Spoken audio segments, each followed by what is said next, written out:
Dear students, radiance academy के official YouTube channel पर आपका एक बार पुनः स्वागत है। और स्टूडेंट, आज हम कक्षा 10 के विद्यार्थियों के लिए क्षितिज काव्यखंड का उत्साह नामक पाठ लेकर के आ रहा हूं, जो सूर्यकांत त्रिपाठी निराला जी द्वारा लिखित है। और सूर्यकांत जी के बारे में आपको मैं बताना चाहूँगा कि इनका जन्म बसंत पंचमी के दिन 1896 ईस्वी में बंगाल के मेदिनीपुर ज़िले में हुआ था। पिता का नाम राम सहाय त्रिपाठी था और ये छायावाद के प्रमुख कवि माने जाते हैं। इनको वोज व जागरण का भी प्रमुख कवि कहा जाता है। और इनकी मृत्यु 15 अक्टूबर 1961 को हुई।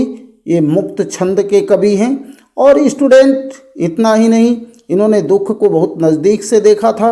महामारी में इनके परिवार के बहुत सारे लोग चल बसे थे और इसलिए ये समाज में फैली हुई विषमता को दूर करने के बारे में बहुत चिंतित रहते थे। आइए देखते हैं बादल के माध्यम से क्या ये कहना चाहते हैं। स्टूडेंट्स, आप देखें इनकी रचनाओं को। बादल गरजो, बादल गरजो, घेर घेर घोर गगन, धाराधर ओ, ललित ललित काले घुघराले, बाल कल्पना कैसे पाले, विद्युत छवि उर्मे कवि नव जीवन वाले, वज्र छिपा नूतन कविता फिर भर दो, बादल गरजो। बिकल बिकल उन्मन थे उन्मन, विश्व के उदाग के सकल जन, आए अज्ञात दिशा से अनंत घन, तप्त धरा जल से फिर शीतल कर दो, बादल गरजो। स्टूडेंट्स, आपने देखा कि बादल को किस तरह से ये संदेश दे रहे हैं, उनसे क्या आग्रह कर रहे हैं, क्या आह्वान कर रहे हैं। पहले उन्होंने कहा कि हे बादल गरजो, घेर घेर घोर गगन, पूरे आकाश को तुम भयानक रूप से घेर लो। घोर यानी भयानक, घेर लेना, घेर घेर यानी घेर लो, भयानक रूप से इस सारे आकाश को धाराधर वो। ओ बादल, तुम इस आकाश को चारों तरफ से भयानक रूप से घेर लो। ललित ललित काले घुघराले, बाल कल्पना कैसे पाले, और आपका यह सुंदर सुंदर काला घुघराला बाल ऐसा लगता हो जैसे आपका पालन पोषण बाल कल्पना जैसा हुआ हो। और विद्युत छवि उर्मे कवि नव जीवन वाले, और कवियों से फिर कह रहे हैं कि हे कवि, आप लोग तो विद्युत छवि आपके उर्मे है, हृदय में है, आपके अंदर बिजली की जैसी शक्ति है।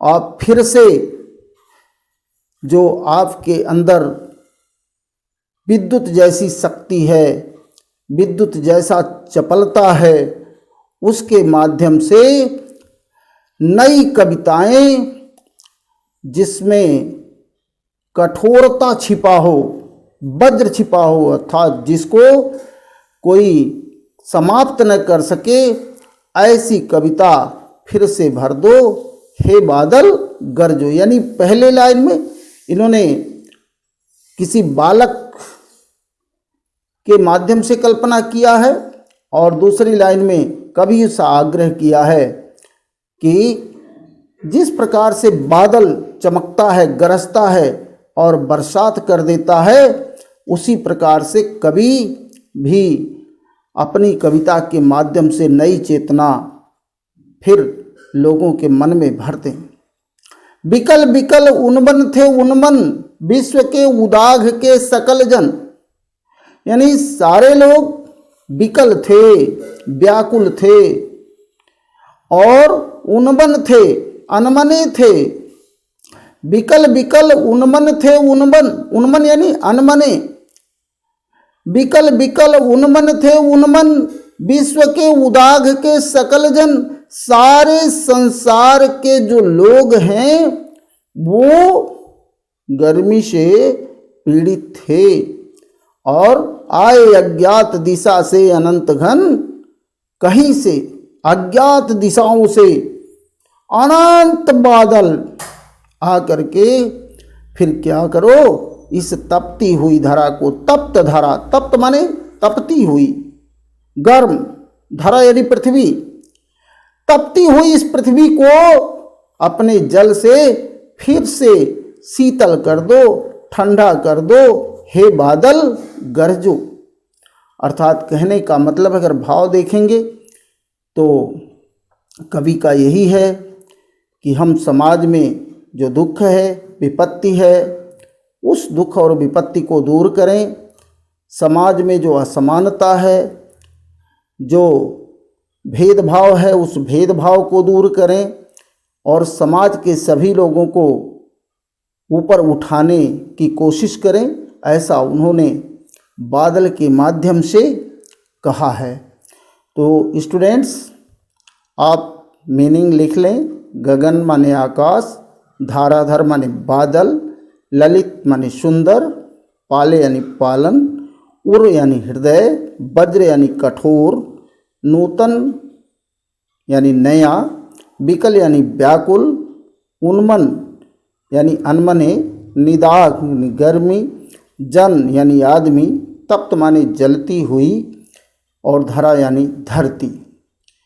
तो स्टूडेंट्स, ये तो आपका मीनिंग रहा और आप इससे क्वेश्चन बना सकते हैं कि कवि बादल से किस प्रकार का आवाहन कर रहे हैं, वो बादल के माध्यम से किससे क्या क्या कहना चाहते हैं और वो किस प्रकार की धरती को शांत करना चाहते हैं। इस तरह के बहुत सारे क्वेश्चंस आप इससे छोटा छोटा बना सकते हैं और लिख सकते हैं और आप जो है इसमें अच्छा नंबर एग्ज़ाम में प्राप्त कर सकते हैं। Thank you very much all of you. Have a nice day.